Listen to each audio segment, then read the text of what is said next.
guys, welcome to Brian's Man Cave. So today's another amazing games from A to Z, and today's letter is Q.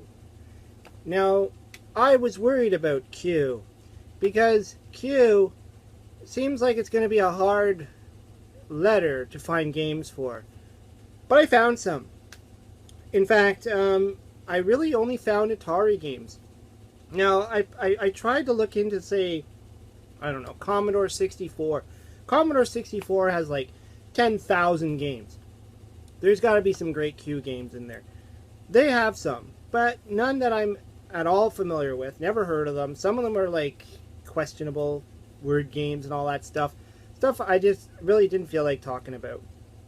But the Atari, luckily, has a bunch of titles. Now, the problem is, some of these are kind of rare.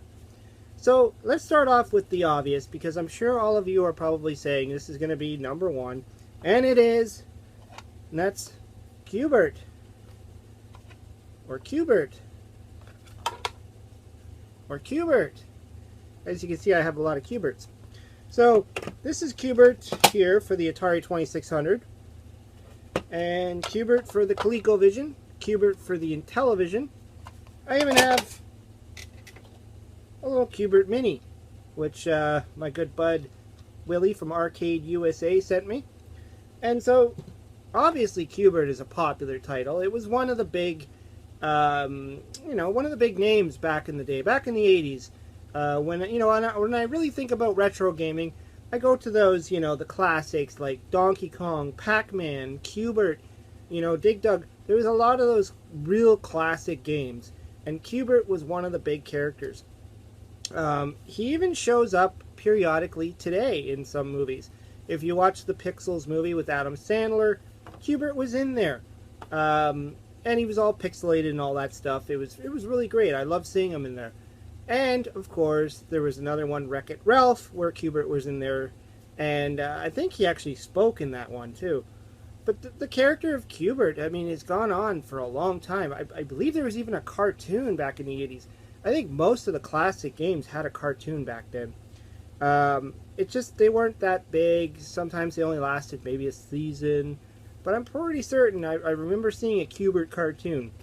But the game itself, I mean, it's classic. You got the pyramid of cubes. You're bouncing around. You got your red ball bouncing around. You got your purple ball. You got the coily guy.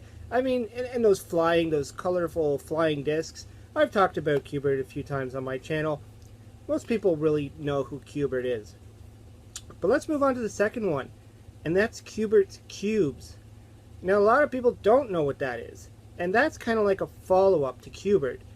And it was made by the same company. This is made by Parker Brothers. Now, it's weird seeing games with Parker Brothers. You can actually see it. I don't know if you can see that in there. Parker Brothers is written on there. But yeah, the Q*bert's Cubes game apparently came out and was only sold in Sears. So whoever was a Sears shopper back in the day, because Sears did make their own line of video game systems as well. They had like their own Atari, which it pretty much was an Atari. It just was labeled differently. And they had an Intellivision, which they called Telegames. Again, it was just labeled differently. Something to do with just name brand and all that stuff, whatever. But they were in the market for that, and they got their own boxes for the video games. They all look different. You could always tell the Sears games from the regular games. Now, the games didn't change. There was no difference in the game. It's just one had a Sears package and one didn't. But anyways, Q*bert's Cubes, interesting game, and I gave it a shot. Like, I actually tried playing it. A little bit different than Q*bert. I mean, with Q*bert, your goal is to bounce on all of the squares and fill all the colors in. Q*bert's Cubes is more of a, kind of a, I don't know, puzzle game style, where it gives you a color, and then you got to bounce around and make four, I believe it has to be consecutive spaces in this little pyramid grid. It's a little bit of a different grid. It looks a little bit different, and you got to bounce around and make them all that one color that you see in the corner there. Which sounds like, oh, that should be easy, but when I was trying it actually wasn't really that easy. I was kind of having a hard time on it. Also, they have a lot more characters, so I had to write them down because I'm not going to remember them all. But there's Meltnix, weird name. Purple Ball is back. Rat-a-tat-tat. I don't know where they came up with that one. Sheldon the Turtle. Now this one confused me. I'm like, what is a turtle doing in Q*bert? How is a turtle even bouncing around on those squares? Because in Q*bert's cubes, they're not. It's not like the board is connected like it is in Q*bert. They seem like they're spaced apart, and there's a big jump. So I don't understand that. However, the Sheldon the Turtle character is actually a good guy, kinda, because if you touch him, it freezes all the enemies. So that's kind of interesting. Well, actually, it doesn't freeze them; it slows them down. Then there's the Green Ball, which is a good guy. Also, you land on this green guy, and that will freeze everything. So, you know, you got these good guys. And then you got the Shabops, I don't know. Weird names, all weird names. So they've thrown in all these crazy characters and made this kind of weird Q*bert game. Now, because it was so rare, it's kind of one of those hard games to find for the Atari, one of the expensive games. I just even looked it up on eBay myself, and I think the cheapest I found it going for after shipping would have been around $100 and something. So that's pretty expensive for an Atari game, considering that the majority, you know, like games like Q*bert, just the original Q*bert, are only like, you know, $5 to $10. So going up to that kind of markup is crazy. But it's because it was rare. It was only sold in Sears. Let's move on. Let's move on to another game, another rare game. And this one, I don't know, I don't understand why this is so expensive. It is hard to get your hands on. I think it was like a mail out for Atari. You had to like order it special. And it's called Quadrun. And I gave this one a shot too. And I'm no good. I mean, I'm not good at a lot of games. I admit that. I don't pretend to be the best video game player out there, especially when it comes to like Atari games.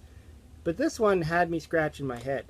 Now, you got these, well, I guess it's quadrants, because you got these 4 sections, and your character kind of bounces between the 4, and you can shoot a bullet, but you only get 3, so you got to catch that bullet.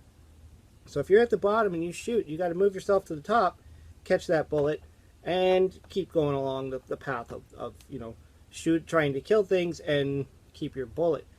I found that to be a little bit daunting of a task. In fact, when I read about it on the Atari Age website, it said that part of the reason why this game didn't go into proper circulation was because they play tested it, and it said on the Atari Age that they play tested it with some girls, and they didn't like it because it was too hard. So yeah, I thought, yeah, this is kind of tricky. You know, there was a kind of a balancing act going on. But the interesting thing is, it's a rare card. It's one of those cards that are sought after. A lot of people want to try and get their hands on it.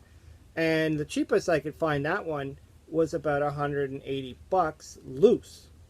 Now there's a problem though, because I do remember seeing posts where people were trying to scam people by selling repos. And what that is, or repros, what that is where people kind of, they take a cart and then they put the ROM on it. They dump the ROM, they dump the game onto the cart, print out a brand new sticker and put it on there and try and pass it off as the original.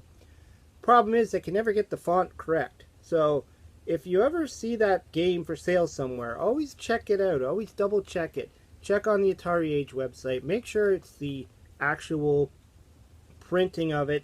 You know, look at the sticker and, you know, really examine it before you start spending money, because you know you always got to worry about those collectibles. Look at that, I even still have my Nintendo Q*bert sitting out here, probably from another video I did. So let's move on to the last game, and this one is called The Quest for Quintana Roo, and I don't really know anything about this game. In fact, now that I think about it, I don't even think I've ever played this game. But I think I might know someone who does. It's time to get out the phone and contact this friend of mine that might actually know how to do this, how to play this game or anything about. Oh, perfect. He said no problem. let's check out from the No Swear Gamer about the quest for Quintana Roo. Brian was looking for an expert on Atari 2600 games to talk about a Q game, Quest for Quintana Roo.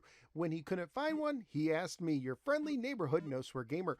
Quest for Quintana Roo was originally released by Sunrise Software during the crash around 84, later re-released by Telegames in the late 80s. It is a single-player action-adventure game. You play an Indiana Jones type of character looking for treasure in a temple. You start outside of the temple, where you avoid snakes and projectiles. The temple has several levels you can climb and enter. Each level has several rooms, and each side of the temple has a different set of rooms.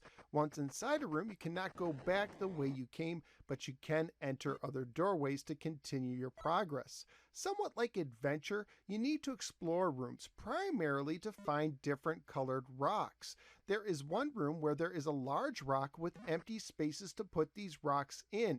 In order to unlock the vault to get the secret treasure, you must put the right rocks in the right holes in the right order. If you fail to put a rock in the right hole, it gets sent back into a room somewhere in the temple for you to find again, which means this game has a lot of backtracking. It's also a pretty complex game for the system. Use the select button to change your color, which changes what happens when you press the button on the joystick, like shooting your gun at snakes, throwing acid at mummies, or using your chisel on the wall to trigger an opening of a secret door in that room. That's something you're going to do a lot in this game. If you manage to unlock the vault, a password is shown, which could be used in other versions of the game, but sadly not this one, which is a shame. Quest for Quintana Roo is a nice looking game. It offers a deep adventure for the system, but you're going to need a lot of patience and a clear understanding of how to play the game. This is not a pick up and play game. Despite its somewhat rarity, it's only moderately priced, going for about $15 to $20. Just make sure you don't buy a PAL version by mistake if you live in North America. If you like adventure games and have the patience to learn how to play it, it's worth checking out. If you'd like more details on how to play this game, check out episode 461 of the No Swear Gamer. Thank you, Brian, for giving me a little part of your video. I look forward to seeing what other Q games you bring up. Insert a Q from Star Trek joke here. Well, thank you. I mean, that was awesome, No Swear Gamer. That was exactly what I was looking for. I remember watching your video on it a while ago, and I was kind of like, this game looks cool. It's another one of those not so common games. In fact, it's funny that most of these games, you can't just go into a store and find them anywhere because they're so rare. This one obviously wasn't as expensive. He said it's around $15 for a loose copy. That's not too bad. Definitely beats $100, which you would have probably paid for the Cubes game, or $180 for the other one. But the game looks pretty cool. I actually thought it looked neat. I like how it's got the multi-screens. I always enjoy Atari games that have multi-screens. I like when there's like more of a quest to it. It's not just trying to get the highest score, highest score, highest score. I like when there's actually a point to the game and you're trying to like achieve something. Now, he did say it does get a little bit repetitive in a sense, where you got to keep going back and kind of retracing your steps kind of thing. That might get a little frustrating. But I like the look of it. I like the sounds. I think it was actually a pretty cool game. And, you know, it's Atari, so whatever. It's going to fit into that, you know, nice retro category if you just want to play something really old and really fun. Anyways, thanks again to the No Swear Gamer for contributing to this video. Really awesome of you to do that and take some time out of your day to do a video for me. I definitely didn't know anything about the game, and I didn't want to try and fudge it. So I went to someone that I knew could actually pull that off. Anyways, hope you liked the video. Let me know what you think of the Q games. If I missed some that you are saying is really obvious, like maybe from Nintendo or Super Nintendo, I don't know, Coleco, you name it, any system out there, even if it's Sega Dreamcast or something, let me know in the comments down below if I missed something. Hope you liked the video. Hope you subscribe. Talk to you later.